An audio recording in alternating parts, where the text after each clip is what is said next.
रामपुर नाम के एक गांव में एक गरीब गाजर बेचने वाला रघु रहता था।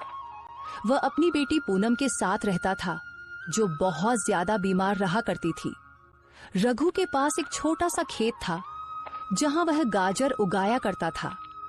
रघु रोज अपनी टोकरी में गाजर रखकर पूरे गांव में घूम घूम कर बेचता था।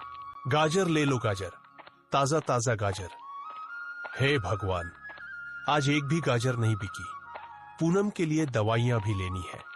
अगर उसे दवा नहीं मिली तो उसकी तबीयत और बिगड़ जाएगी। रघु, क्या हुआ बेटा? इतने उदास क्यों हो?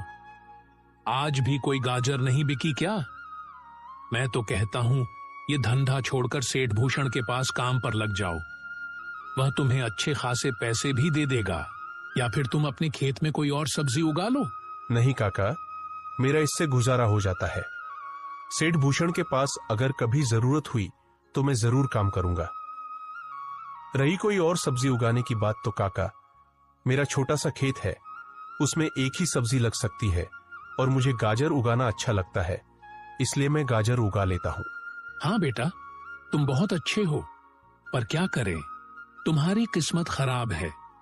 तुम्हारी बीवी की मृत्यु न होती तो आज तुम्हारा परिवार भी अच्छे से जीता। हाँ काका, वो तो है, पर क्या करूं?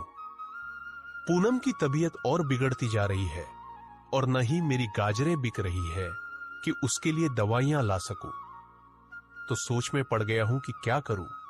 अगर दवाइयां लेकर नहीं गया तो उसकी तबीयत बहुत ही खराब हो जाएगी। ठीक है बेटा, अभी तो ज्यादा वक्त नहीं हुआ, तुम जाओ, तुम्हारी गाजरें बिक जाएंगी।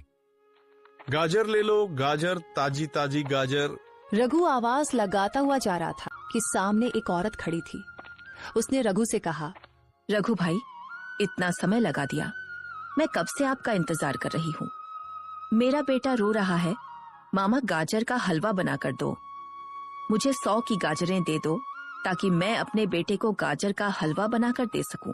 लो बहन, अभी दे देता हूँ। रघु ने उसे गाजरें दे दी और आगे बढ़ा। ऐसे ही रघु घर घर जाकर गाजरें बेचता और अपने घर का गुजारा करता। गाजरें तो काफी बिक गई है और पैसे भी आ गए हैं। अब मैं जाकर पूनम के लिए दवा भी ले आऊं। कल भी उसने दवा नहीं खाई थी। रघु दवा लेकर घर चला गया। घर आकर उसने अपनी बेटी की ओर देखा, जो उदास सी बैठी थी।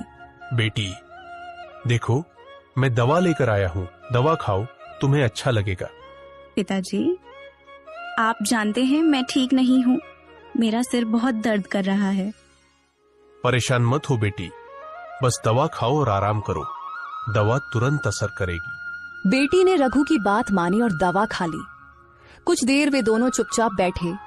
फिर रघु ने मुस्कुराते हुए कहा, बेटी, कल से तुम्हें हर दिन यह दवा मिलेगी, बस तुम स्वस्थ रहो, बस यही मेरी खुशी है। पिताजी, आपको मेरी कितनी चिंता है मैं जानती हूँ। ऐसी ही बातें करते करते दोनों पिता और बेटी सो गए।